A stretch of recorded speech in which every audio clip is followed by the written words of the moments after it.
Action.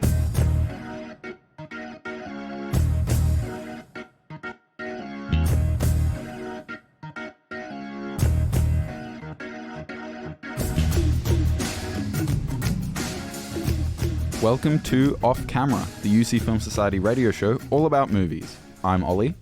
I'm Jake. And I'm Cam. And we'll be your directors for this episode. We're going to jump straight into what we've been watching recently because we have a pretty big lineup for this episode, which we don't want to spoil. But Cam, why don't you tell us a little bit about what you've seen lately? Well, what I've watched lately is not much, to be honest. I rewatched Arcane again because it was that good, and I still stand by that. It is still very good. Season 2 has been announced for November next year. I'm very keen for that. I also watched the Mario Bros. Movie, which on Netflix. On Netflix, yeah. I thought it was alright. I gave it 3 stars. Have you guys watched it? Yeah, I watched it in cinemas. Yep. Okay. Same. Okay. I think Chris Pratt as Mario works. Like, it was fine. Kind of, because he wasn't. It was inoffensive. Yeah, because he wasn't doing the Italian accent all the time. He was just some dude from Brooklyn. Though to be fair, when he did do it, it was really good. Yeah, it was Yeah, okay. I liked it. It was okay. Like, if he'd done it the whole time, I wouldn't have been mad. No, but the story would have had to be different. Yeah, it wouldn't have made it the best. But I do like how it kind of blends it into the real world. Well, real world animation, same thing. Yeah, the not Mario world. The not Mario. The not Mushroom Kingdom world. The not Mushroom Kingdom. Sure. Yeah. Earth. That movie's solid. It's a harmless film. Yeah. It's good to have a really fine, solid Mario movie that we didn't have before. Yeah, and did you see, speaking of Nintendo and movies, they announced a Legend of Zelda movie finally, but it's going to be live action. That is just so dumb. I know. Like, they've already got this partnership with Illumination. I think a Legend of Zelda movie in a similar style would be amazing. Or what about a Legend of Zelda Studio Ghibli movie? That would be even better, but it's never going to happen. They already made that. It's called Princess Mononoke. True. I also watched Gemini Man again to try and, find something different out of it. Didn't work. Still not a great movie. 1 star. Damn. And I know everyone's been crapping all over Will Smith recently, but it's not a great movie, unfortunately. They hyped up all the tech around, like, actually capturing his performance, and it's just glorified motion capture, to be honest, and there's not much difference. His face still looks CGI as anything else, really, as young Indiana Jones. And Jake, what have you watched recently? I assume that was it, Cam. You just cut me off. No, that was it, yeah. I've been watching a bit. I watched 1974, The Conversation, Francis Ford Coppola film that he made in between Godfather 1 and 2, starring Gene Hackman, Harrison Ford, a bunch of people, but just needed a break. Yeah. Great paranoid. He needed a break from making the greatest films of all time to make another amazing film. This film's awesome. It's a great paranoid thriller, like such an effective slow burn. Like, in the middle of this film, I was like loving it, but I was kind of like, where is this going? And then by the end, it just hit me full force. I can't wait to rewatch this movie, and I think I'll love it even more. I also watched Broadcast News, which is a 1987 film starring Holly Hunter, William Hurt, Albert Brooks. It's a great relationship drama. It's about a love triangle inside a newsroom. So the film also deals with, like, the news and the media. Very relevant movie, really funny movie, but also really emotional and heartfelt film. I really, really loved it. And then I watched, should I say what I watched? No. Deep dive? Okay, I won't. I watched another thing, but we'll talk about that later. Okay. Hey, so did I. So did I. Crazy. That's crazy. Yeah, you guys didn't mention that. What did you watch, Ollie? I watched the latest Invincible episode when it came out. So episode 2 of season 2 of Invincible. Very exciting. I watched The Marvels, the new, as of recording this, new MCU movie, and I really enjoyed it. It's a lot of fun. It's pretty inoffensive in terms of, like, there's nothing to really hate about it. Like, it's just fun. There are some things that people have been complaining about online, but I think they're just nitpick sort of things. And Iman Vellani kills it as Ms. Marvel, as she did in the show, which is why it's one of my favorite of the Disney Plus shows. And it had a fun end credit scene, which I won't spoil. It has the worst ever North American opening weekend at the box office for any Marvel film ever. Yeah, but I don't. But if I'm being completely honest, that's not to do with the movie. It's to do with Marvel's current status, and then the toxic fanboys who don't want to see a movie that they think is going to be terrible because it's 3 women, it's the Marvels, it's Brie Larson, all those problems that they had with the original Captain Marvel, even though that grossed $1 billion. That was a good movie. It's like that stacked on top of the current state of Marvel and the problems people have been having lately. But I loved it. I gave it 4 stars. Nice. I'm glad you enjoyed it. I just think the North American box office thing is like, people realize this film's going to be on Disney Plus in like 2 months. So they're just going to wait and watch it there, which is a bit sad, but like it's a true reality. And that's kind of what I'm going to do with the film. Like, I think I might just wait till Disney Plus, honestly. Yeah, I think this definitely warrants a deeper discussion, but the rise of streaming services, kind of, and the fall of Netflix, but not really.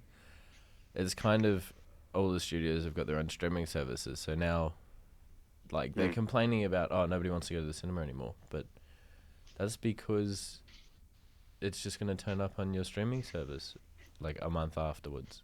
Yeah. And no one can justify spending $20, $30 to go and watch a movie that they can get for $10 a month. Yeah. I'm not a marketing student or like businessman or anything. I'm just a film student.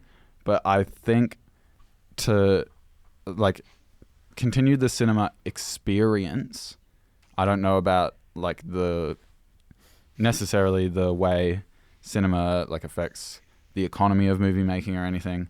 But to keep the cinema experience, streaming has to go back to the ideals that it was when it was first introduced, where there's like one streaming service that all movies go onto, and they probably shouldn't go onto it for like a year or a significant amount of time after their release. It happens so soon what now. Would happen with DVDs, really where you go and watch it in the cinemas, and then the DVD doesn't come out for another 6 months. Yeah. Or even after it's finished showing in cinemas, there's still a significant amount of time before it comes out and people are able to buy it. Yeah. I also watched my first Christmas movie. Oh, nice. So this was like ever, or like the first one you ever. watched? No, for this Christmas. Oh, okay. My first Christmas movie for this Christmas, which would have been earlier in November. So towards the start of November. And that was Arthur Christmas, which is a great animated movie. That's good. It's produced by Aardman. It's not stop motion. They didn't do the animation, but they were involved in the creation of it, which is awesome. And there are some little Easter eggs in there. But it's just such a heartfelt movie with a great story, a fun cast. Like James McAvoy is the main character. It's just a great fun Christmas movie. That was pretty much it, apart from what we're going to talk about later. I love how the first credit is Sarah Smith as elf number 14. Is that on Letterboxd? No, this is just Google. Oh, Google. Yeah, we shouldn't trust it. But it sounds good. But Imelda Staunton. Yeah, it's a great movie. If you haven't seen it, you should definitely watch it this Christmas. It's I love your review of it. It's great. Steve Claus. Yeah, it's such a funny concept. Yeah. No, I like it. It's become like a business. Yeah. Which is pretty funny. The business of Christmas. Making any money from it. But no, but they keep making references to how they've got like technology that's better than from the Pentagon and stuff better than the United States military, and it's really funny like that. But it's more like the currency is joy and happiness. Yeah. And yeah, it's cool. I remember watching it on a massive inflatable screen at my primary school when it came, like not long after it came out. But yeah, great movie. So Jake, did you say you haven't seen it? No, I haven't seen it, but sounds good. Yeah, I watch really it around this Christmas. Maybe you can bring it in for next week. Perhaps. Maybe. All right. Well, let's move on to our first kind of game, which is something I've been trying to figure out for a while. It's just thinking of these things is very hard. So the main premise of the game is everyone's chosen 3 movies, and they have to explain the movie plot in the worst way possible. And we have to guess the movie. And then the others will have to guess the movie. So Jake, do you want to go first with your first one?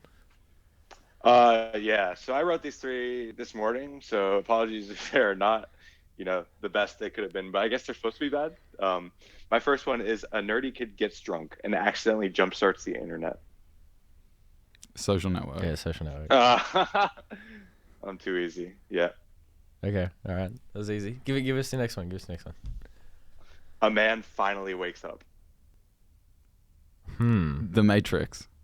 Yep. God, I'm too easy. Damn. This is bad. I think You're good at this, Olly. No, that one, when we read them out a couple of weeks ago, Yeah. I think, Jake, that's probably just stuck in the back of your mind because that was definitely on the list. Yeah. All right, give us your last one. Oh my God, you guys are just smoking me. An old man and a boy take an unforgettable flight. You're probably going to get this one too. Wait, say it again. An old man. An old man and a boy take an unforgettable flight. Unforgettable flight. Oh, is this like Oh, I can't remember. An old man and a boy. Can you give us one of the actors? No, that's cheating. No. Is it inside the car or outside the car? What does it? Does it start with an A? I'm glad I got you guys stuck on one. An unforgettable flight. Oh, it's Up. Oh. Okay. Yep. Okay. Alright, Cam, well, do you want to go? No, you go. I'll go. Okay. So I've thought of the movies. I'm going to be completely honest. I haven't thought of the exact wording for how I'm going to explain them. So the first one. A man and his wife have an argument with dire consequences. This could be many things. A man and his wife have an argument with dire consequences. What? I can't think of Revenge of the Sith? Yeah, it is. Oh, that's so Actually? good. Yeah. That's really good. Oh man. Okay. That's really good. That's good. I like that. A dad takes his kidnapped daughter on a road trip she'll never forget. Oh my God. This could be many. Is it like Taken or something? No. Just because it says kidnapped daughter. That's like all. Can you say it one more time? A man and his kidnapped daughter take a road trip she'll never forget. She'll never forget. She'll never forget. Okay. Kidnapped daughter. Like he kidnapped his daughter? I just shrugged then. You'll have to figure it out. Insert shrug sound. When you're editing it, just put in like a little... Oh my Like God. An old man. An old man. I honestly can't think of any movies that have...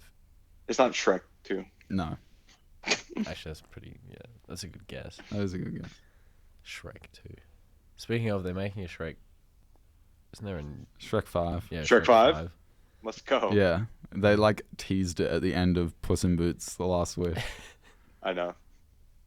That was so hype. Such a good movie too. Oh my God, I'm so stuck on this. You're not going to give us... Do you have a hint, perhaps? Okay, a hint. Just like an actor. Actor would give it away though. Maybe not an actor. Okay, what's the character's name? That would give it away I don't remember too. characters' names. Unless it's Star Wars. Yeah, it's Anakin. No.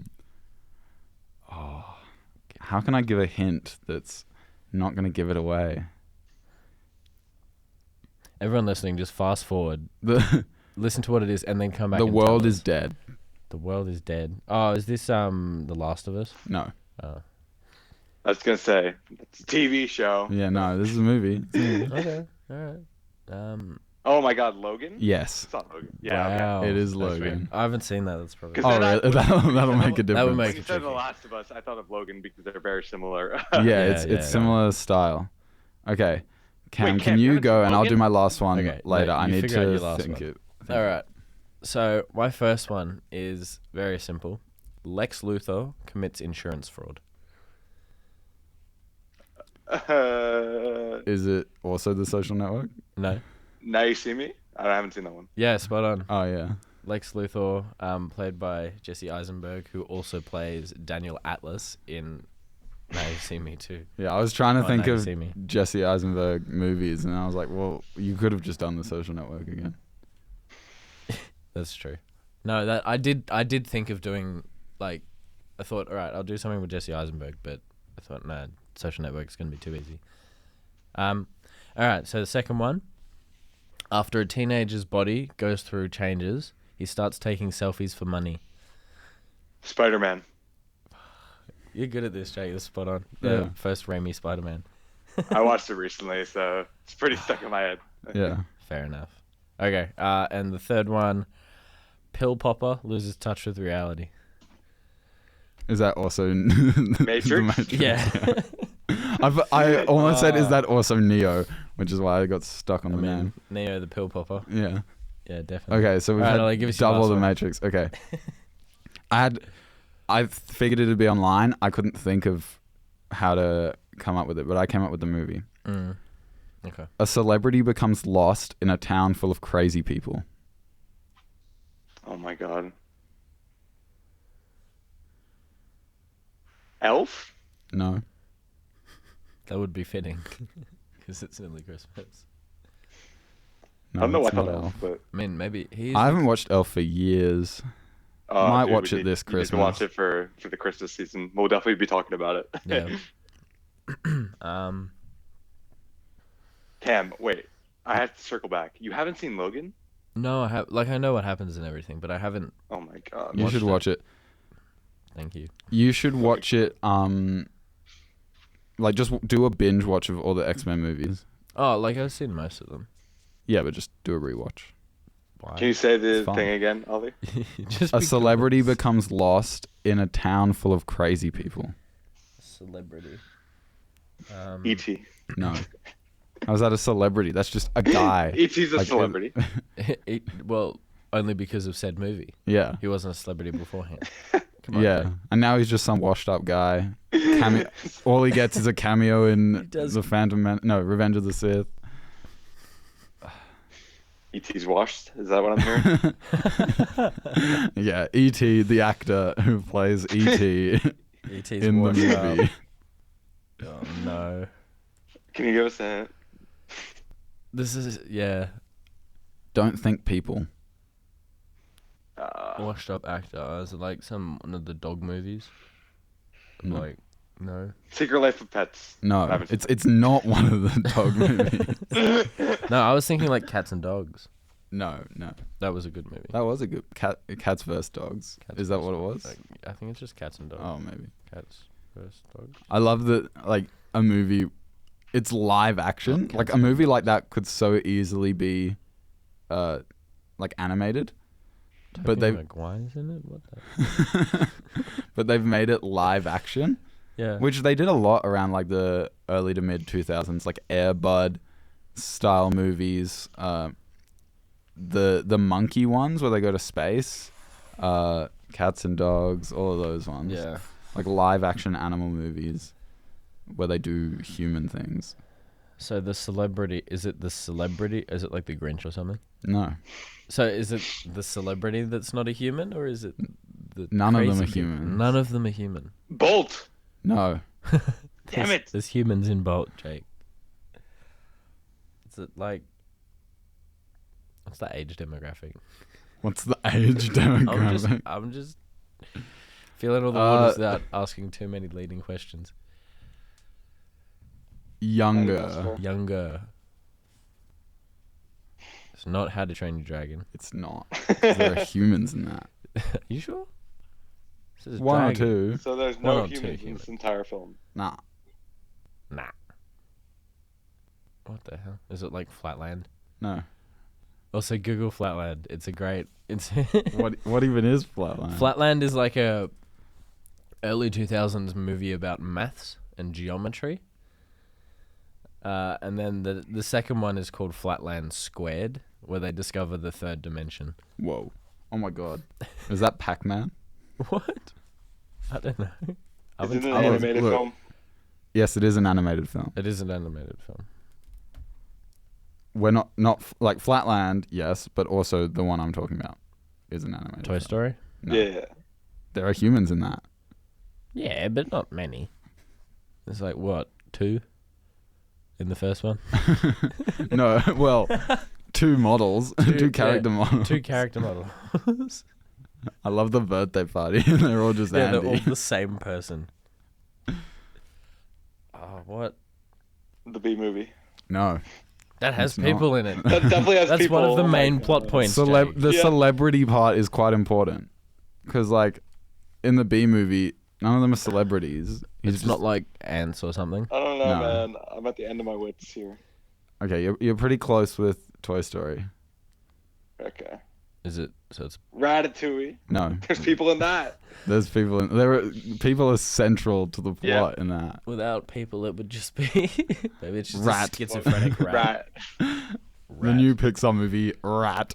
rat, where he crawls around in abandoned Paris, like having delusions of grandeur. Yeah. Is it? I should have done Ratatouille. That would have Pixar? been fun. Yes. Okay, Don't look them up. I'm not. Shut your computer. Cam, no cheating. Cam. Shut your computer. Stop looking. I'm not. I'm looking at the run sheet. I promise. I can't. Pixar movie. Cars? Yes. Oh, It's Cars. Because Lightning Oh, McQueen man. goes to Yeah. Yep. Yes, Radiator yeah, Springs. All right. Yeah. That's a good one. You got us. All right. Admittedly, got it. that's not how I would have explained it if I'd done my own explanation of it. But I couldn't think of like a succinct. Okay. Yeah. I almost just said like life is a highway, but everyone would have got that straight away. Life is a It highway. literally 0.2 seconds. But that was fun. I like It that was one. funny that we had 2 of the Matrix. Mm. Yeah. No, I like. I think it's an easy one to that- use for those. Yeah. Because they can be described in many ways. Yeah. No, that's pretty good. You could be like, I don't know, hacker. Hacker The Man. hacker goes chasing rabbits or something. Yeah. Hacker man. That's a good movie. Okay, so that's all of those, but we want to do that again. In For sure. in In a future little bit, episodes. yeah. So Should I write down the movies we've already done? Yes. Yeah, I'm gonna quickly Yeah, write The them Matrix down. times 2. Uh, While bad we're movie waiting for Olly to plots. do that, let's talk about some upcoming releases. Jake, do you have any upcoming releases you're looking forward to? It's relevant to. Well, I don't want to totally spoil, but it's relevant to today's conversation. Okay. I'm looking forward to Napoleon coming out in 2 weeks. I'm really excited for it. Yeah. It's gotten mixed reviews as it premiered like yesterday. I'm still pretty excited for it, just because I like, Joaquin Okay, Phoenix a Joaquin lot, who's acting in it. The story seems cool. The trailers have seemed good, so I'm really excited for that. Personally. Okay. Cam, what were Um, your movies? The Matrix and 2 others. Matrix, Now You See Me, and Spider-Man, Raimi, the first one. There's also a couple of trailers that have been released, I think in the last couple days. Ollie and I just watched the Madam Web trailer. Mm-hmm. Oh my god, I watched it this morning. It doesn't look like. It doesn't look that. It looks pretty good. It looks okay. It- The acting performances. I don't Hey, know, it's man. gonna be better than Morbius. It's a Sony. God. It's a Sony. One of Sony's Spider-Man movies. Spider-Man adjacent movies. And out of them I've seen Venom and Morbius. I haven't seen Venom Let There Be Carnage. Let the Be Carnage is an awesome movie. I will watch Not it. gonna lie. But I think this one and Kraven the Hunter are the 2 that are coming out next. And I think this one looks good as a concept, especially when you hear what the rumors the rumors saying what the plot's about. So in the movie, Adam Scott and Emma Roberts, they're not the main characters, but they show up. And the rumor is that Madam Web and the 3 Spider Women that are in it are having to come together to protect Emma Roberts, who is playing, potentially, this is all rumored, pregnant Mary Parker. Pregnant with... That's her character name on IMDb. Is Mary Parker? Yep, that's what she's Okay. listed as. Well, then... And Adam Scott is Ben Parker, so it's... What? It's official. So, pregnant with Peter Parker, and it would be before he's born, they have to protect him so that he can go on to become Spider-Man. Because the whole Madam Web thing is that she can see the future through, like, the web of life. Mm. Definitely go and check out the trailer, though. It's pretty cool. Yeah, it is pretty cool. I think it's going to be interesting. I don't think it's going to be the world's best Spider-Man movie. No. Or not even the world's best Spider-Verse movie. You're right. It'll be better than Morbius, which is... But you know, it'll still be fun, and you'll get to see lots of spider people. Like, it's not like they're doing Morbius, a movie in like a Spider-Man universe without Spider-Man. It'd be cool if they could work in Donald Glover as the Prowler. As Prowler. That'd be so cool. Yeah, his cameo. Yes, we need more of him. His cameo in Across the Spider-Verse was so good. That was great. I literally didn't know what to do when he came on screen. Yeah. I was like, what? Wait, what? Also, the trailer for What If Season 2 is also announced. Mm-hmm. That's cool. I wish they did something like that for Star Wars. That'd be amazing. I actually would hate that. Really? Genuinely. I think Visions is a good alternative. Yeah. I think having completely non-canon, separate stories that are allowed to be as wild and creative as the That's what creators the want. universe is. Yeah, but I think having a what if series for Star Wars, the way Marvel's doing it is it's connected to the multiverse. Yeah. And so what if is sort of, it's non-canon to the MCU, but it's sort of following MCU events. Star Wars doesn't have a multiverse. I know they have the world between worlds. Yeah. But that doesn't work as like a time travel, space travel thing, like the multiverse in Marvel. It's just this that is like it's linear and all events are set. You can't change anything. Yeah. And so having a what if thing, I feel like having comics, because that's what they did in the past. In the early 2000s, there was like a series of what if Star Wars comics where like Vader, one of them is Vader gets redeemed, and he gets like it's the exact same suit, but it's all white, and he like helps the rebellion. That'd be cool. But yeah, I just don't think it would work in the same way. Even if they did like Clone Wars style animation and completely non-canon, it's still just like playing with this stuff that is sort of weird ground in terms of canonicity and timelines and stuff like that with Star Wars.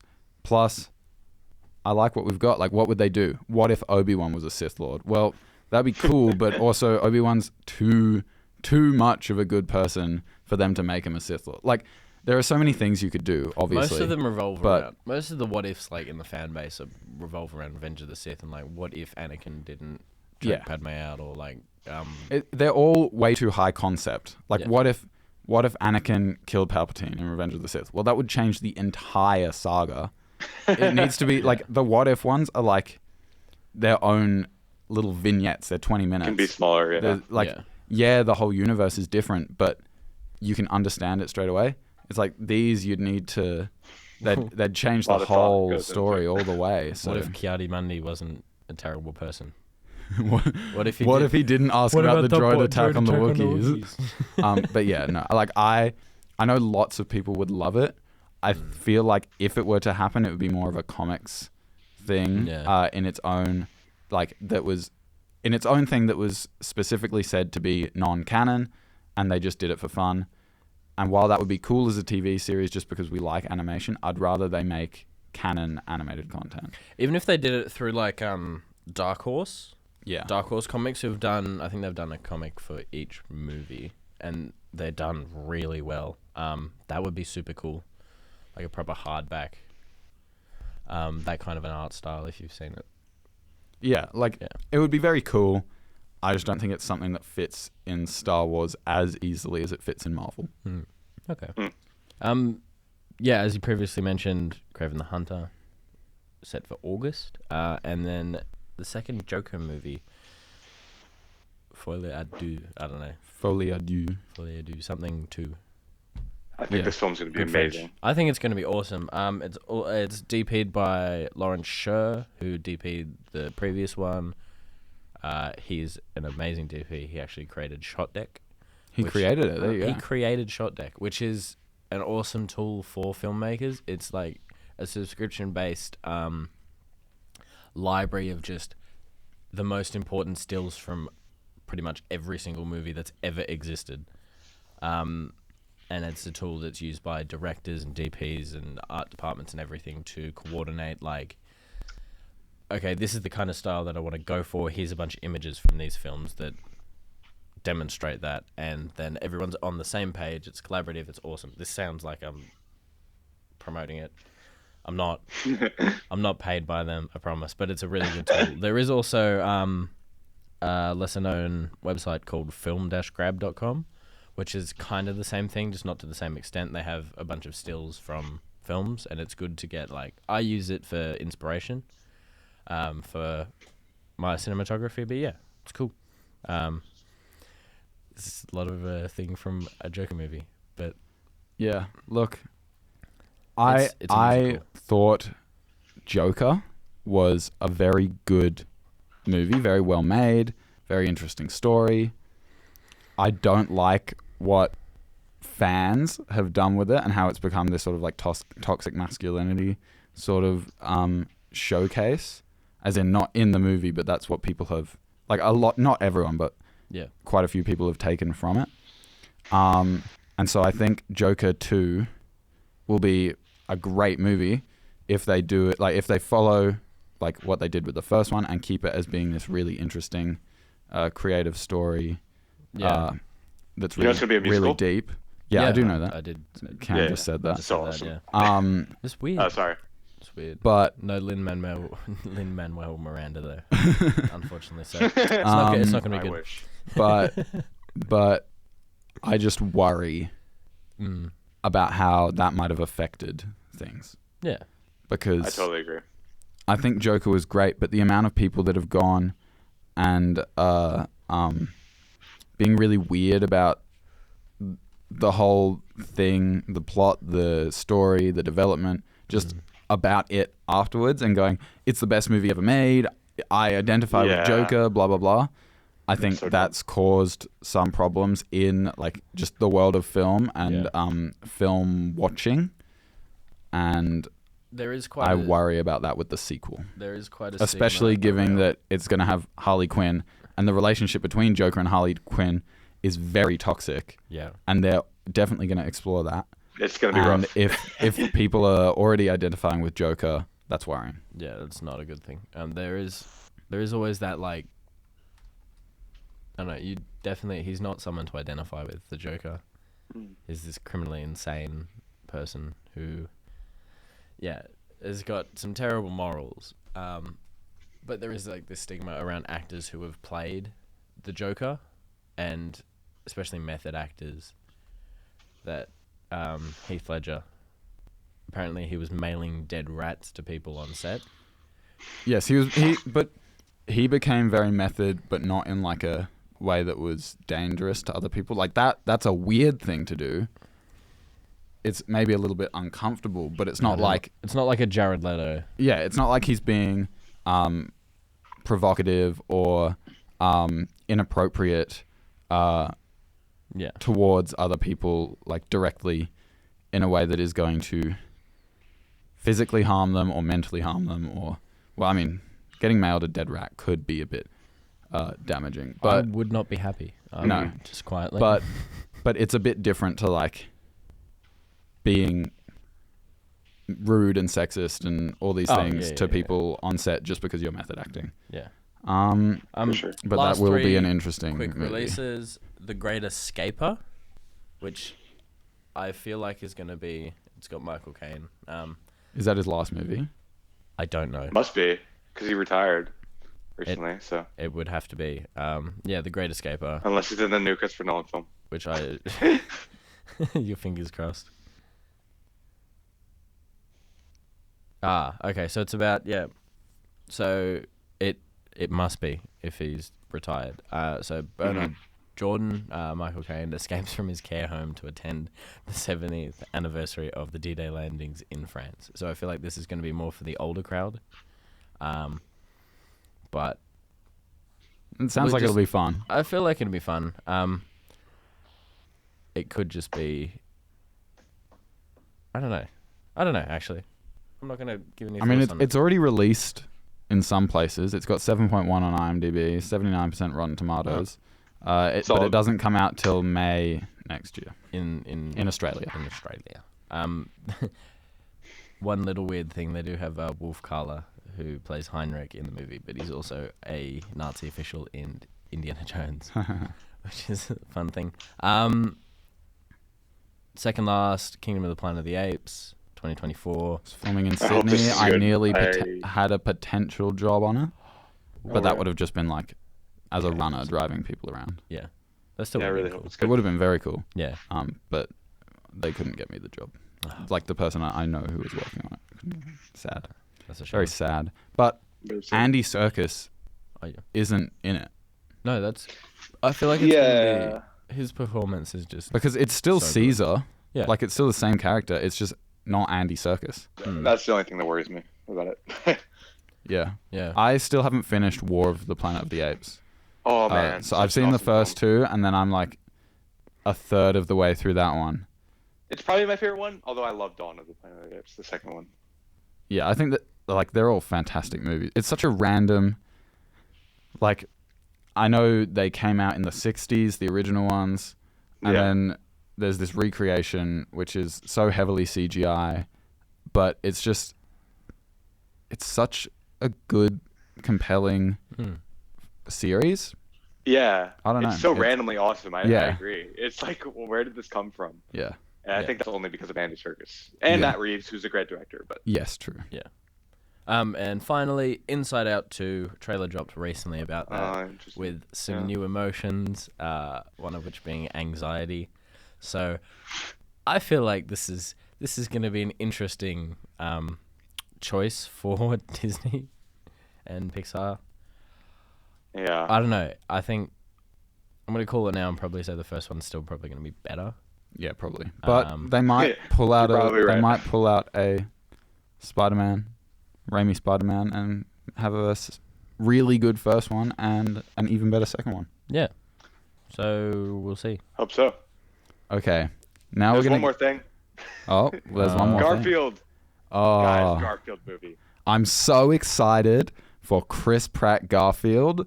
I cannot wait. Have we seen the trailer? I have watched the trailer. I think Oh it's my God. funny that Samuel L. Jackson is playing Garfield's dad. It's so hilarious. It's I think so it'll be a funny. funny movie. It's very much a kids movie. Oh yeah, in the way just the animation, unlike the Bill Murray one in the earlier 2000s. Yeah, definitely more kids. Yeah. All I'm saying is we're going out to see it. I think, yeah, I'm going to watch it. I think it'll be funny.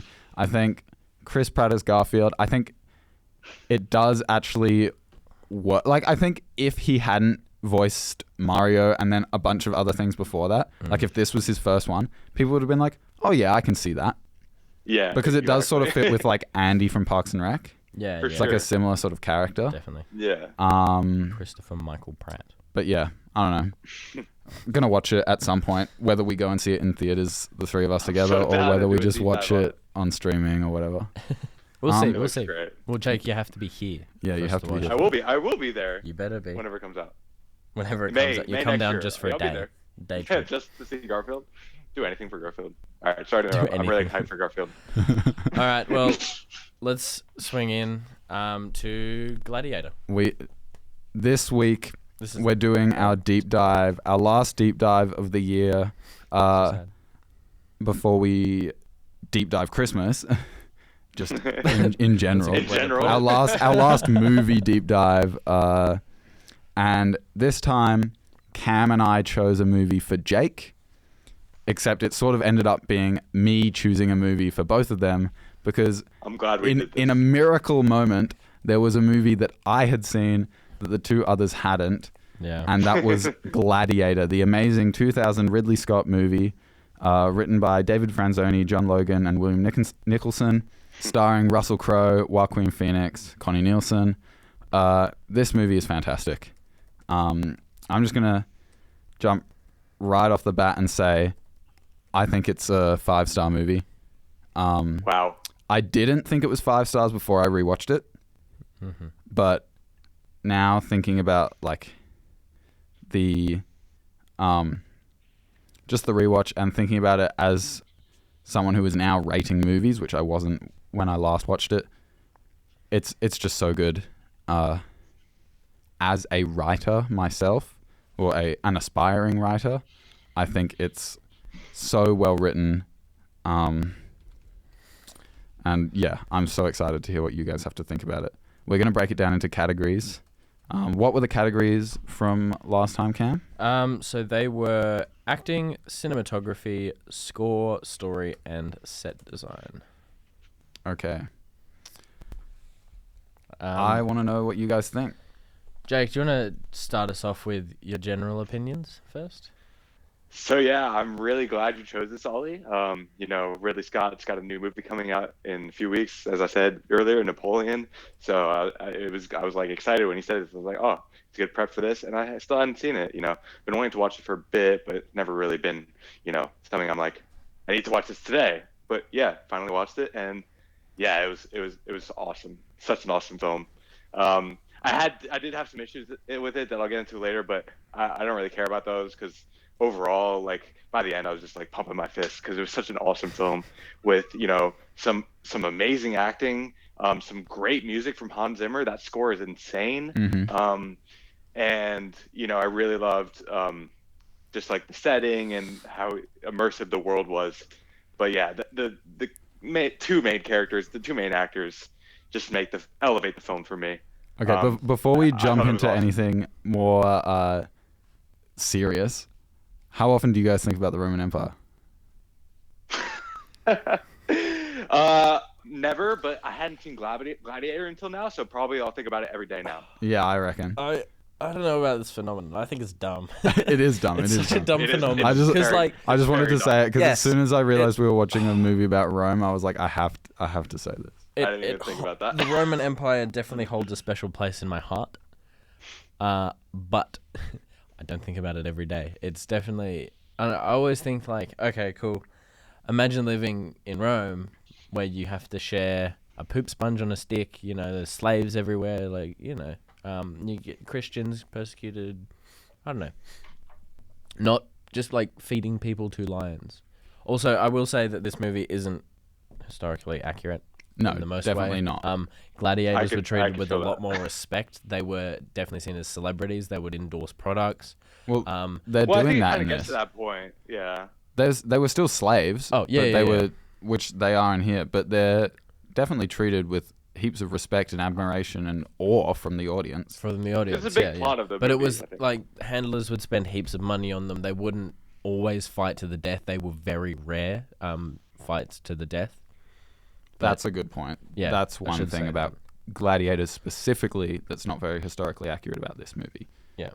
Is every What- fight is to the death. But if we're being honest, the only fights that we see before Commodus knows that the Spaniard is Maximus Yeah. is the one like where he's being tested right at the very start of his gladiator journey, and then the recreation of the Battle of Carthage, where that was like the first major thing of the games, and I can understand why it would have been like a to the death thing. Yeah. But then after that, the only reason they're all to the death is because Commodus wants Maximus dead, Yeah. because now he knows it's Maximus, and he's like, uh-oh.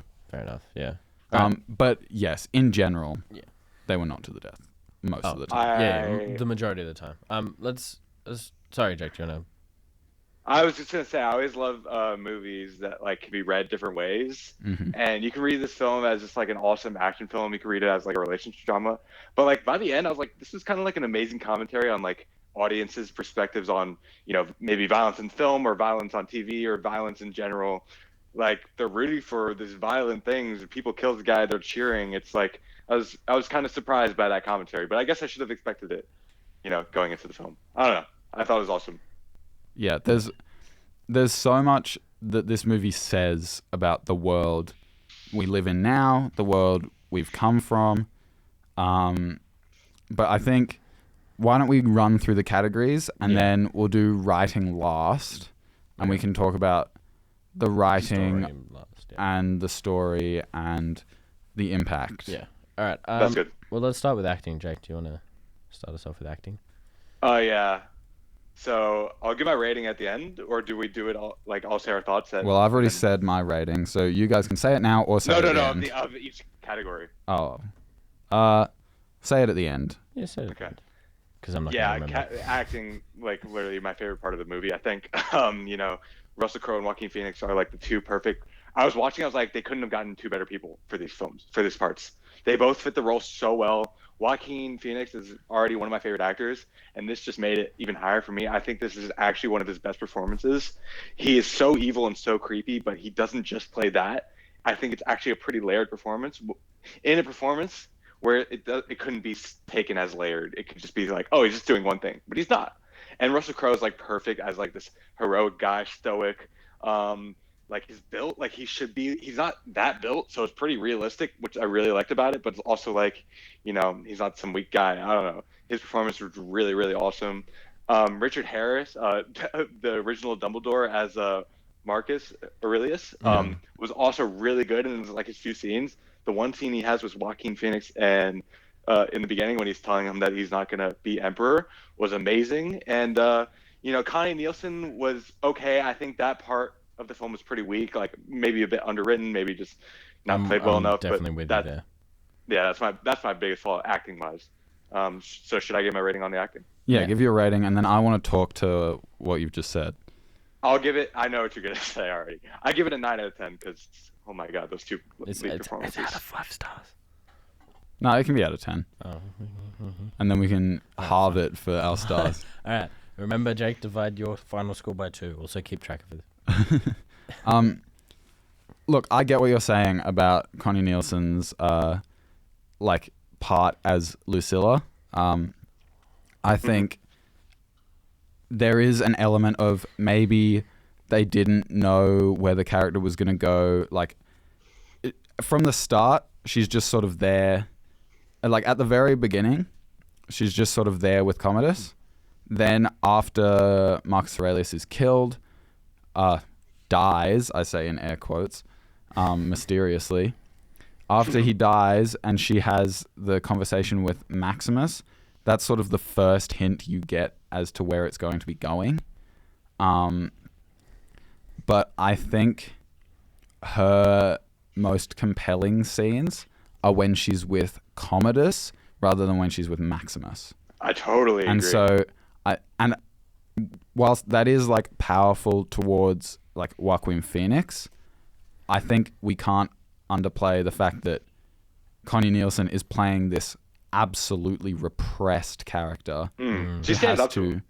Who has to stand up to this terrifying abuser who killed their father, is being incestuously sexual towards her, and is threatening her son, and she still has to stand up to him in some way.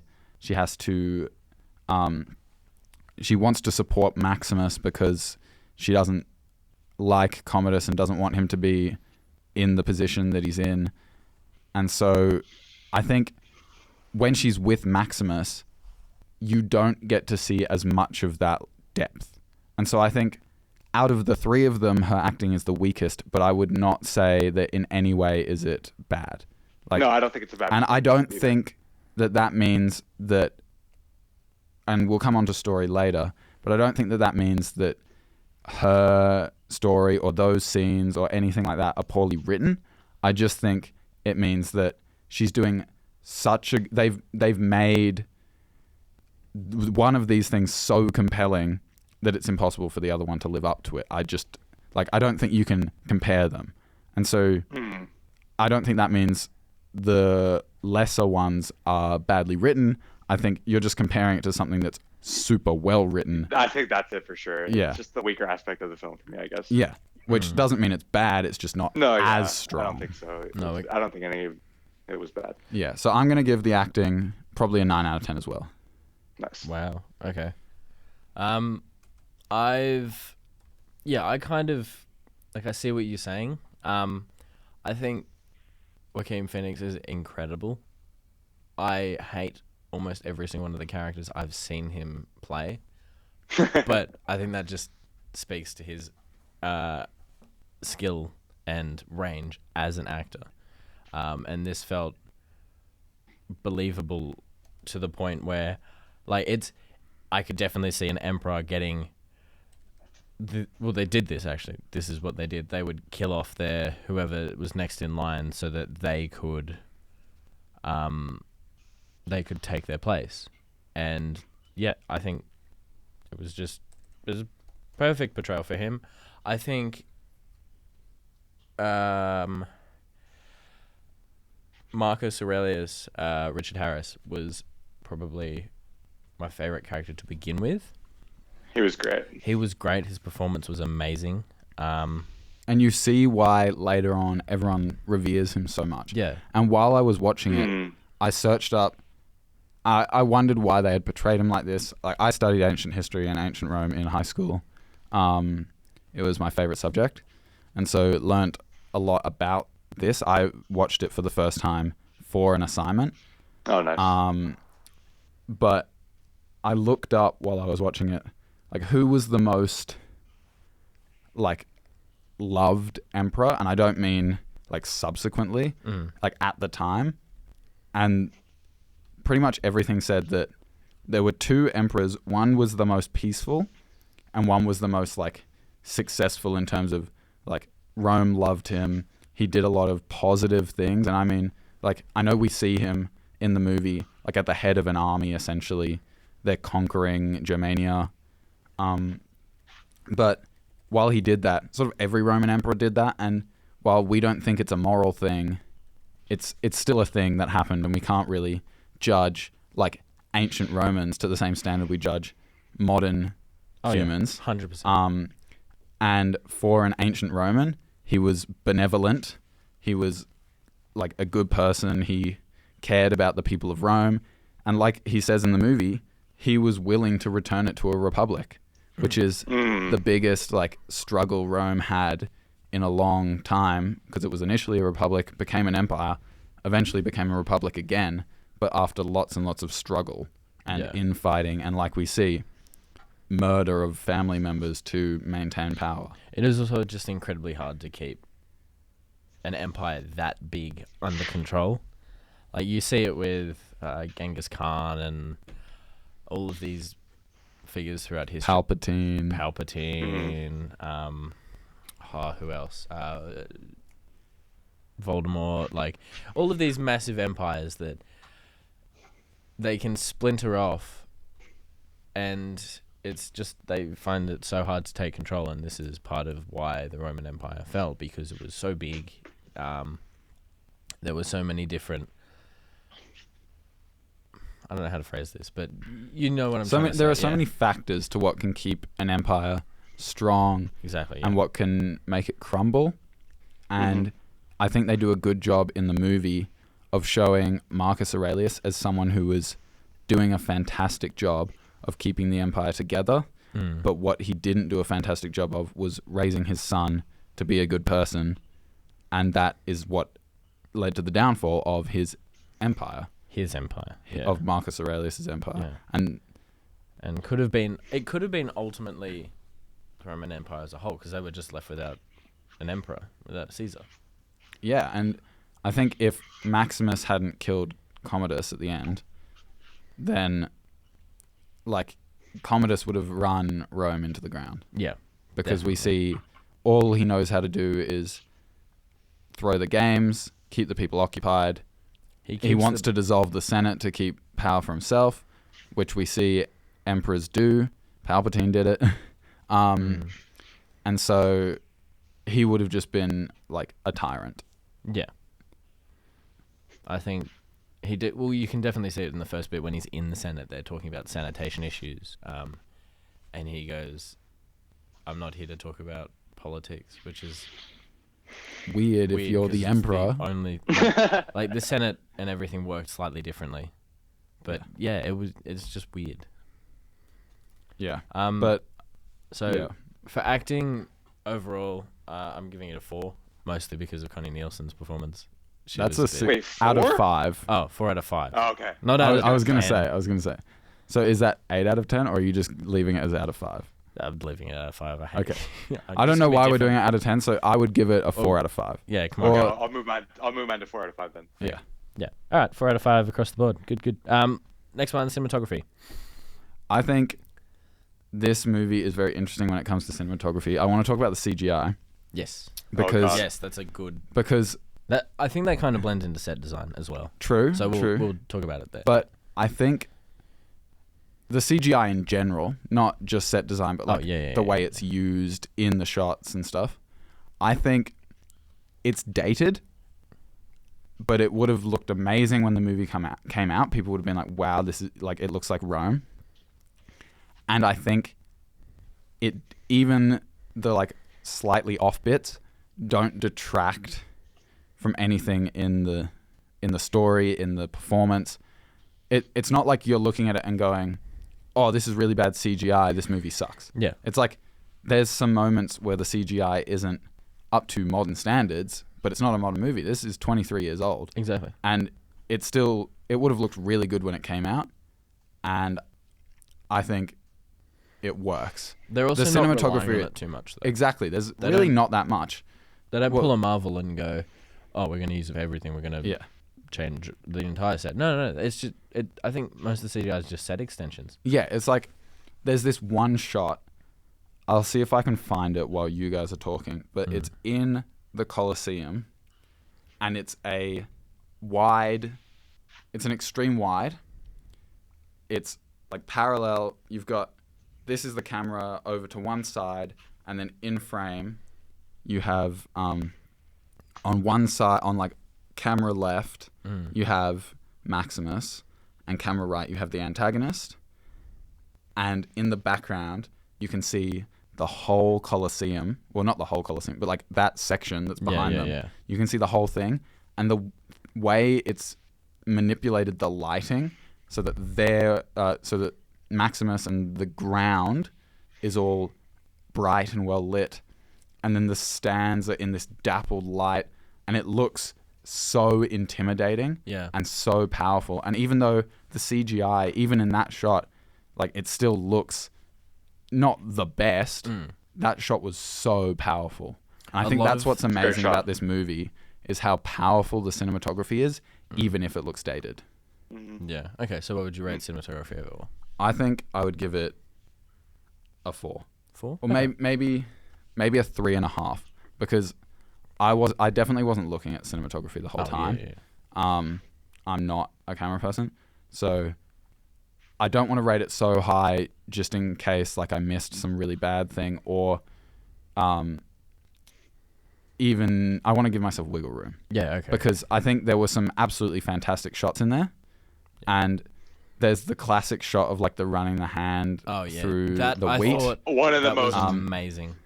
one of the best shots I've seen. Yeah. I just looking at the technical information for this. This was shot on film, which I'm so happy to find out because digital Let's hear that.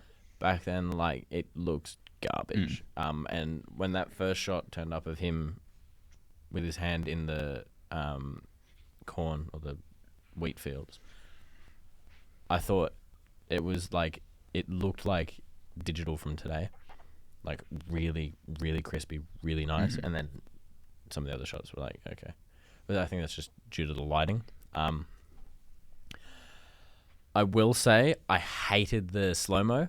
That was terrible. True. That is the despise it worst. so much. I do want I'm with you, to Cam. agree with I that. despise it. It's It so was it's like 12 overused. frames a second. So It makes me so the way angry. that they did it was usually to do slow-mo, and especially here in this country, we use the PAL format, so it's 25, 50 FPS. Usually to do slow-mo, you'd shoot in 50 or a multiple of 25 above 25, and then slow it down by, if it's 50, That you slow ratio. it down by 50%, or it's 100, you slow it down by 25%, etc. And then it's smooth slow motion because it's still at 25 frames a second. Yeah. This way, they shot it at 24 and then chopped it down to like 12. And it was so jarring. Every time it popped up, I hated it. It made I me think- very Every angry. time. I think it made me... I do want to preface that I find this movie so strong and compelling that I can overlook any of these like little faults. And that might just be like I'm too attached to the movie or something like that. But I think I also hated those slow-mo moments. But I didn't hate the moments. I just hated the slow-mo. And in my mind, I was able to detach them enough that I still loved what they were showing, just not how they were showing it. Okay. Because, yeah, I totally think agree the about slow-mo looks bad. Yes. Just there's nothing else you can say about it. But it's used in some really powerful moments in terms of like fight scenes. And those fight scenes are all some of the most compelling and most important moments in the film. And I think to say that it ruins those scenes would be incorrect in terms of story and their impact on me. Yeah, no, I totally agree. One thing that just bugged me was like how inconsistent the fight scenes were. It would move from, solid free flowing camera movements to shaky cam to slow-mo. Yeah. I think that's what bugged me the most Yeah, about that is, it. it's annoying is what it is. It's Even like, if it just be even if it consistent. doesn't look bad. Yeah, the inconsistency kind of took me out of those scenes a little bit, even though I still like felt the impact of them after the fact. You know what I mean? Yeah, it's like you say, after the fact. It's Yeah. in the moment you're watching and you're going, this is a little bit uncomfortable because they're doing these weird things with the camera. But after, when you see how it all comes together as a puzzle, you go, yeah, that scene, the writing and the acting and the performance, Everything but the cinematography, camera yeah. was amazing. Yeah. Exactly. I also want to mention, while we're talking about fight scenes, the choreography was fantastic. It's really good. It's it's not like Star Wars level choreography where it's absolutely insane, overclocked, but backflips. It fits the style of fighting that they were doing, and it For sure, also very fits classical. the fighting for survival that they were doing. I'm justifying this because Cam made a sort of face when I said the choreography was great. I will. Oh no, I agree. I shall explain myself was great. when Jake's. Yeah. Well, we can do that. That kind of fits into acting, but I will say that. Or direction. Direction. Yeah. I will say that it's definitely on par with like Captain America: Civil War, where it's very all over the place. I couldn't really tell what's happening. It's not. There is a bit of that. I don't like. But I don't think that's a problem. When I say choreography, I don't necessarily mean scene choreography. I mean individual fight choreography. Oh, yeah, like no, if you took Yeah, the that's exact fine. same actions and put the camera on a tripod and didn't move it, what they're doing is fantastic. It's just putting it all together sometime, and then the way Ridley Scott has directed it, it gets a little bit confusing, and because the camera's shaky and everything's all over the place, you sort of lose what's going on. Yeah. But I don't think that's the choreography of the fights. It's the choreography of the scene. Yeah. So overall, Jake, what would you rate the cinematography? Probably giving it like a 3 out of 5. Even though there were some very powerful images, like the hand running across. And I put in my review on Letterboxd, like it was always interesting to look at, even if I didn't totally vibe with the choices. There wasn't enough there for me to totally be like, the cinematography really jumped out to me. Even though this film doesn't really depend on it, it's an aspect of the film that doesn't really, wow me or, blow me away in any way. So 3 out of 5, maybe 3.5, but I'll do 3. Yeah, I'm 100% with you. I'm going to give it a 3. Yeah. Nice. Just based off those jarring moments that Yeah. definitely could have been so much better. Next category, score. Oh my Okay. God. I just think that we don't even need to say too much about it because it's Hans Zimmer. It's so impactful. It sits in the background of every scene. It's not underused and it's not overused. Even though they use it a lot, I don't think it's overused because it's just such a impactful story that there's like every event that happens is like a pretty big event. Yeah. And so they've always got music going. And I've written down here, there's one line right at the start where Marcus Aurelius is talking to Maximus, and he says, Commodus is not a moral man. Yeah. And as soon as he says that, this dark music hits with this one like big beat. So good. And it comes in right in that moment, and it's so powerful. Like, that's the only time I've written down anything about the music, but just throughout, it's stunning. I think it might be my favorite Hans Zimmer score. Wow. Okay. That's my take. I will say, I mean, there's not much I can say about it. It is amazing. I'm giving it a 4 out of 5.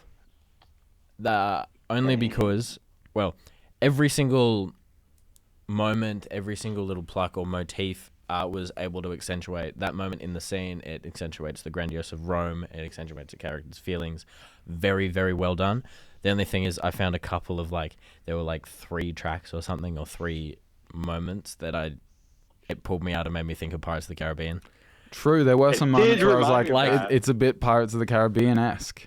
Even though Pirates of the Caribbean, that was 2005. So 2003 was the first one. So it's 3 years before. He was in that mindset. Yeah. That's crazy. So he must have been in that mindset, but every time it just popped out. That's and true. I was like, okay. So, I did forget about that. That's very true. It's reminiscent of a couple of his other scores. Yeah. Only in some moments. Yeah. So 4 out of 5 for me. Yeah, 4 out of 5, I'd say. 5. Okay. Story. We've kind of talked a bit about story already. Can I read through my notes document that I've made? Go for it. Okay, so some of these are just quotes. So, people should know when they're conquered is a line that Quintus says to Maximus right at the very start. Yeah. And Maximus says, would you, Quintus? Would I?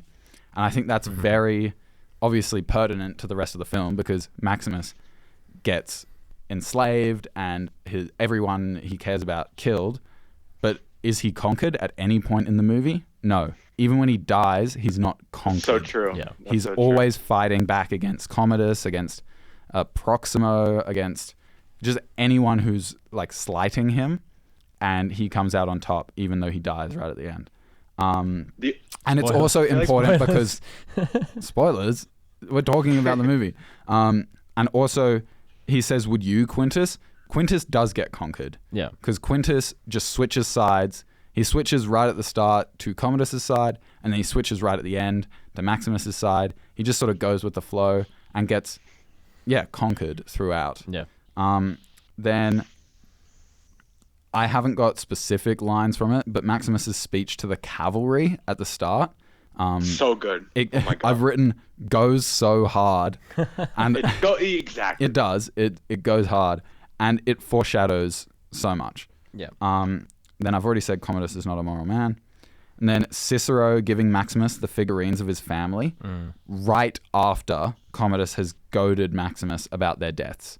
And Maximus doesn't rise to that goading, and he doesn't go in and attack Commodus right then, which is what Commodus is wanting so that he can kill him because he attacked the emperor. But he doesn't. He stands strong. And then you're like, wow, that was powerful. And then it's even more powerful because Cicero gives him these figurines and he gets to have this intimate moment where he can remember his family. Then there's... I know I've already said that Lucilla's scenes with Maximus are not as powerful as her scenes with Commodus. When they kiss, I want to mention that because there are a lot of things that can be taken from it. Because it is a little bit weird in the moment because you go, oh, his wife's just died. Well, I think the events of the film take place over a couple of months. But his wife's died pretty recently and he's already kissing this person. But it's very important to recognize that, one, there is a history between them. They were lovers or at least interested in each other when they were younger. Maximus is thanking her for what she's done because she's just revealed that she's put herself Gracchus, the senator, and a whole bunch of people in danger to help him get out so that he can enact his plot, his overthrowing plot against Commodus. And just because he kisses someone new, it doesn't mean he's forgotten his wife. No. It's like both people are important to him. They do And look his very wife, similar. They do look kind of similar. I was very confused at the beginning, going, "Hang on, aren't they the same person?" But they look very similar. Lucilla, Connie Nielsen is a lot fairer in skin tone. Yes. Yes. But well, it's the bleach bypass that kind of went. Are they the same person? I don't know. Yeah. But yeah, it's really important to note that is not he's not dismissing his family, especially because of how important his family is to his story. It's a very different style of kiss. Yeah. Because that's the only romantic moment between the two of them. That Maximus reciprocates. Yeah. Lucilla is always trying to be a little bit romantic towards him, whether it's for manipulation or for thanking. But I think this is the best moment between the two of them because it's powerful and it's emotional, and I don't think it is romantic. I don't think that's a romantic kiss. I think that's it's got all those other things. Pity kind of like a things like that. Yeah. But it's not romantic. Then Commodus tells Lucius, Lucilla's son, the story about his ancestor Claudius and how Claudius had all these betrayers and stuff, and Lucilla is right there having just betrayed him, and you can see the terror on her face because Commodus knows. Yeah. And the fact that it's being told in front of her son, and then the subsequent scene that happens just a little bit later where Commodus threatens Lucilla and threatens Lucius. Lucius isn't there, but threatens him to Lucilla. It's very powerful. And that all happens right before Maximus's plan, which is what her betrayal was, goes wrong. Then Commodus, throughout the film, has a struggle over being merciful, because Maximus is Maximus the Merciful. That's what we see. He doesn't kill the gladiator. Yeah. And even though the crowd were chanting kill, they love him for it because he's merciful. And Commodus is like, maybe I want to be merciful. Yeah. But it's interesting because I've said conquerors and villains never care about mercy. If they want to be loved, truly they want to be feared. Yeah. They don't want to be loved. And it's also interesting because Commodus actually doesn't care about being seen as merciful either. He just cares that Maximus is being seen as merciful, and that's making him the villain in the eyes of the people when he thinks he's the god hero. Yeah. Commodus suggests he's not afraid to fight Maximus in the scene where they have the confrontation right before the final battle, and yet he still stabs him. Yeah. So obviously he was afraid, and he still gets beaten. So sucks to suck, Commodus. I love the moment where he stabs him. I've only got 3 quick notes left. Yep. Maximus achieves what Marcus Aurelius wanted, even though he dies. Maximus never wanted to be in power, and he didn't want to accept the role Marcus had for him because he wanted to go home to his family. But given that his family died and he lost that ability and Marcus was killed, Maximus accepted the duty he was given, got revenge, made the greater change that both he and Marcus Aurelius wanted, and did all of these things. And it's so powerful, just so powerful. And then in that final battle, the silence in the crowd from the they're cheering right at the start. Yeah. And then the moment Commodus pulls the knife out of his wrist guard, it's just silent. But it was apart from the fighting. It was a loud silence. And it's silent was really loud up until the very end of the film. Yeah. It's a great choice. Not the very end of the film, but the very end of that scene. Yeah. Apart from dialogue, the crowd is all silent, and it's such reverence and respect to Maximus and disdain for Commodus, just shown by nothing. Yeah. Very powerful. And then I loved Jimon Honsu's character. Oh my god! I never caught his name, but apparently it's Juba. So Juba's mirroring of Maximus throughout, how he has a similar sort of situation with his family's alive, but he's never going to see them again. Yeah. And the final scene where he buries Maximus's figurines after Maximus dies. Oh my god! it really elevates I'm getting Maximus's chills thinking story about it. Yeah. and his own story, and just the powerful nature of this, like rising to beat conquerors and overcoming your personal struggles Yeah. and doing things for family. I think you've pretty much covered it. Well, yeah, The that's story why I altogether. wanted to Yeah, say like, everything. Honestly. 'Cause- That's good. This is well done, Olly. Yeah. Well done. Jake, what would you rate it? Story. I would rate the story 3.5 out of 5. I'd rate Very it 5. Classic story. I'd rate it Very 4. classic story, but very effective. I did think it had some pacing issues. You know, It's a long movie. It's 2.5 hours. It is 2.5 hours. Yeah. But that's not really a bad thing. I like long movies. I just think the film peaks for me when he reveals himself to Commodus in the arena. That was like the big moment, and then like after that there's still an hour left, and while everything after that is really good, it just didn't reach the same heights for me. I think that's on purpose. I think that is the peak of the film. It's the climax. Yeah. But everything that happens subsequently is also the climax. Like you don't get your resolution until that very final moment where Maximus kills Commodus. Like from there till there, even though we're sort of like it's the end of Act 2 to the end of Act 3. But the climax is 40 minutes long. Yeah. Yeah. And I think that works for this movie, for me. But Yeah, I can that's fair. see why it can be frustrating because you have this super powerful moment and then everything after is like powerful in its own way, but comparatively has like this different level to it. Yeah.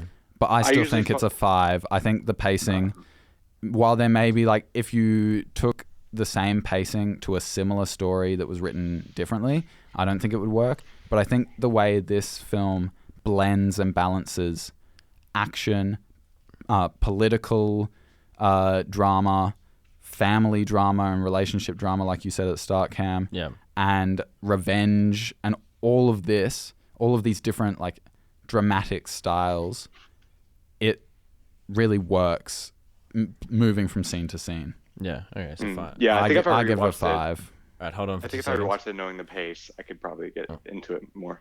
And finally, set design. What can I say? It was super believable. It made me feel like I was in Rome. I'm giving it a 4.5, and that half is because set extensions with the CGI was a little bit sometimes. Yeah. I'm going to say it was awesome. Probably 4.5 as well. Like the sets, the physical sets, fantastic. Blew me away. Amazing. The CGI, like I said earlier, I think it works most of the time, especially for the time it was created. And there's this one shot, which I've already mentioned, which I absolutely adored. But also sometimes it was a bit janky. I would have rathered if they could have, but it would have been a lot of work, built the set just a bit bigger. Miniatures. Or done miniatures or something like that. They did have a miniature in it. Yeah. That was... I'm with you. 4.5 out of 5. Same issues. Yeah. Same love for the actual sets. Yeah. Yeah. So overall, for me, that's a 20.5 out of 25, which is about 4 out of 5. Yeah. 4 out of 5. Jake? Yeah, I gave it a 4 out of 5 on Letterboxd. I could totally see it going up to a 4.5 for me, like on a rewatch. Now that I know the pace. Yeah. You know, but there are some problems that I have with the film that are pretty fundamental that I don't see ever going away to totally reach 5 out of 5. But I did really enjoy this film. I had a great time watching it. I would never be, annoyed to rewatch it because it's a great one. Yeah, I think this is my 3rd or even 4th time watching it. I've never rated it before. I am going to, despite what we've discussed, I'm still going to keep it as a 5. But Yeah, I think I can acknowledge all these flaws and still say it's a 5. Because I think for sure. Not necessarily that I think everyone should give it a 5 or that it is a perfect movie. I just think the impact it has on me and how much I love this film and its story and its setting and just everything about it makes it a 5 for me, even though it has these flaws, which, like you say, Jake, are pretty fundamental to some aspects of it. Yeah. Yeah. The good outweighs the bad, though. Yes, absolutely. And I'm very glad I managed to pick a movie that neither of you had seen before, that I had seen multiple times. Very rare, yeah. All right, so that was Gladiator. Definitely go and watch it. It's on Netflix at the moment. Now, there's a little bit of movie news. So last week, after we finished recording, so this episode's coming out in a while, but last week, it was less than an hour after the news came out about the actors' strike and how they'd finally reached a deal. I was so annoyed that we didn't get this in time So funny. because it was literally 20 minutes. I walked upstairs and looked on my phone and went, "Oh no, it's just come out about they've reached a deal." But I believe it's for the next 3 years. So hopefully 3-year deal, and deal. hopefully they're able to use it to project to the rest of the yeah. deals in the future. Yeah. And very finally for this episode, the UC Film Festival, I believe, when will this be coming out? I think it'll already have happened. So Oh, we will hope you already came happen. along to the UC Film Festival, enjoyed all the movies we showed. The results will be released soon. Yeah. Thank you all for voting. We really appreciate it. This could not have happened without you guys. We definitely had a bunch of, from what I'm seeing now, we have a bunch of really amazing films that were submitted. Yeah. That's all for today. That's all for today. So thanks Next for joining us. Next Go week. watch Gladiator if you haven't, even It's an though awesome we've movie. spoiled it. And next week will be week, our Christmas episode. Christmas and final episode for the season, for our first season of Off Camera. Thank you for joining us. That's a wrap. That's a wrap.